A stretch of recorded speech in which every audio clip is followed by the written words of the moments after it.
अस्सलाम वालेकुम, मेरा नाम शेफ़ अफ़ज़ल है और आज मैं आपके साथ एक बहुत ही ज़बरदस्त किस्म के स्नैक्स की रेसिपी शेयर करूँगा, जो दोस्तों आप कम टाइम में बना सकते हैं, मज़ेदार बनेंगे, क्रिस्पी क्रंची बनेंगे और ख़ासकर शाम की चाय के साथ अगर आप इसको बनाते हैं, तो यकीन करें आपका दिल खुश होगा, आपकी तारीफ़ें हो जाएँगी, इतनी ज़बरदस्त रेसिपी है।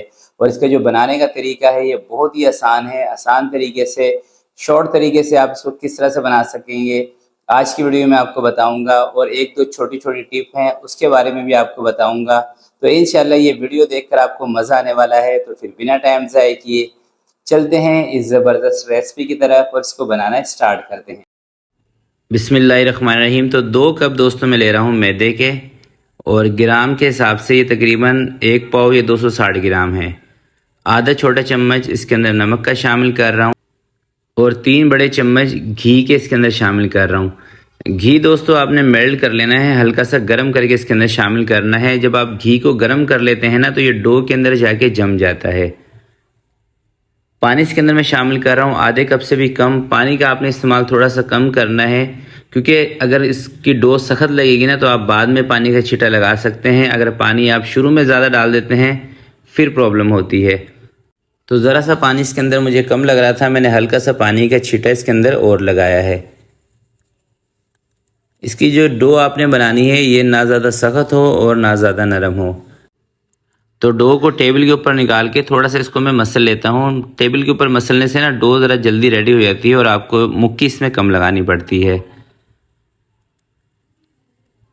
तो ये देखें दोस्तों, डो हमारी तैयार हो गई है और आप इसको देख भी सकते हैं कि ये मैंने कितनी नरम या सख्त बनाई है। इसको कवर लगा के 10 मिनट के लिए इसको मैं स्टे दे रहा हूँ, जब तक हम इसका घी बना लेते हैं।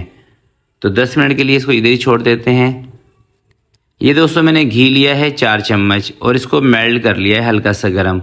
2 चम्मच इसके अंदर मैं शामिल कर रहा हूँ कॉर्नफ्लोर। तो कॉर्नफ्लोर को घी के अंदर अच्छी तरीके से मिक्स करके अपने पास ही रख लेंगे। बस इसके अंदर गुठलियाँ आपने देख लेनी है, गुठलियाँ नहीं होनी चाहिए। 10 मिनट के बाद मैदे के ऊपर से कवर को हटाएंगे और हल्का सा मैदा नीचे डस्ट करेंगे और इसकी हमने एक पतली सी रोटी बेल लेनी है, बड़ी सी। बहुत ही सिंपल रेसिपी है, मगर जब भी आप इसको बनाएंगे आपको मज़ा ज़रूर आएगा बनाकर। और आपने इसको चाय के साथ सर्व करना है, ठीक है।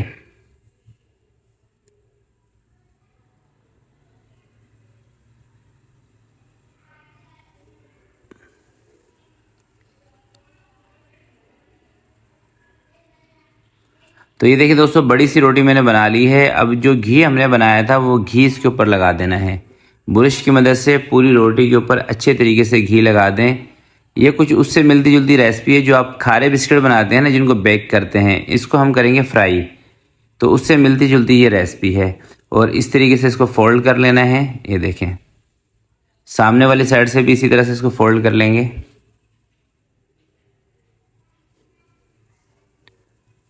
और ऊपर दोबारा से इसके हल्का सा जो कॉर्नफ्लोर वाला घी था उसको ब्रश की मदद से इसके ऊपर लगा देंगे। घी दोस्तों आपने इसके ऊपर अच्छी तरीके से लगाना है। घी कम होगा तो फिर ये ना अंदर से कच्चे रह जाते हैं और सही तरीके से राइस भी नहीं होंगे। हल्का सा इसके ऊपर और घी लगाएंगे और इसके ऊपर थोड़ा सा कॉर्नफ्लोर स्प्रिंकल कर देना है, सामने वाली साइड से भी इस तरह से फोल्ड करके। और अब दोस्तों इसको ना 10 मिनट के लिए छोड़ देना है, 5 से 10 मिनट के लिए। उसके बाद हम इसकी कटिंग करेंगे, तब तक ये ना सेट हो जाएगा, थोड़ा सा ढल जाएगा।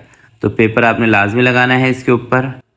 10 मिनट के बाद दोस्तों कवर को इसके ऊपर से हटाएंगे और इसको थोड़ा सा हमने पतला करना है, इसको और बेलना है। हल्का सा इसके ऊपर मैंने मैदा भी डस्ट कर दिया है, हल्का सा नीचे टेबल पे मैदा डस्ट कर देंगे। तो इसी स्टेज पर ना इसको ज़्यादा पतला नहीं करना है, इस बात का ख्याल रखिएगा। बस हल्का सा इसको पतला करना है, वो अभी मैं आपको दिखा भी देता हूँ। ये देखें दोस्तों, इतना आपने इसकी थिकनेस रखनी है, इससे ज़्यादा पतला नहीं करना। एक अंडा ले लें, अंडे को अच्छी तरीके से फेंट के इसके ऊपर अच्छी तरह से अप्लाई कर दें।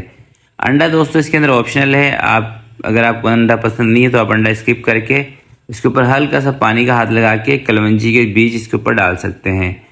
तो कलवंजी डाल दें, ज़ीरा डाल दें, या कलवंजी ज़ीरा और दोनों चीज़ों को आप अगर स्किप करना चाहें तो स्किप भी कर सकते हैं। और अब इसके मैं इस तरह से पीसेस बना रहा हूँ। चकोर चकोर खूबसूरत से पीसीज आप अपने हिसाब से अपनी मर्ज़ी के मुताबिक जिस तरह के भी आपको बनाने हो आप बना सकते हैं। तो अब दोस्तों इनको लेके चलते हैं फ्राई की तरफ। फ्राई करते वक्त दोस्तों आपने एक चीज़ का ख्याल करना है कि इनको बहुत ज़्यादा गर्म तेल के अंदर नहीं फ्राई करना। तेल का जो टेम्परेचर है ये मीडियम सा होना चाहिए। अगर तेज़ गर्म ऑयल के अंदर आप इनको फ्राई करेंगे फिर ये अंदर से कच्चे रह जाएंगे और बहुत जल्दी इसके ऊपर कलर आ जाएगा और सही तरीके से ना ये राइस भी नहीं होंगे, यानी कि फूलेंगे भी नहीं। मीडियम से ऑयल के अंदर इसको फ्राई करें और मीडियम ऑयल पे इसकी सिकाई करें। 5 से 7 मिनट के अंदर बस ये फ्राई हो जाते हैं। जब गोल्डन ब्राउन कलर आ जाए तो आप इसको बाहर निकाल दें। देखें इस तरह का कलर आ जाए, इसको बाहर निकाल दें। बस एक चीज़ का बस आपने शुरू में ख्याल करना है कि इसके ऑयल का टेम्परेचर का ध्यान करना है बस।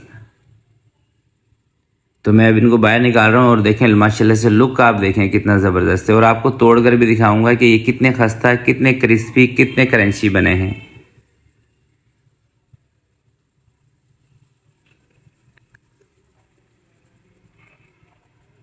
तो ये देखें दोस्तों सारे स्नैक्स हमारे रेडी हो चुके हैं। अब एक पीस उठा के और बिस्मिल्लाहिर्रहमानिर्रहीम ये देखें कितने क्रिस्पी, कितने क्रंची, अंदर तक सिके हुए। तो आज की वीडियो के लिए इतना ही। आपसे मिलते हैं किसी नेक्स्ट वीडियो में।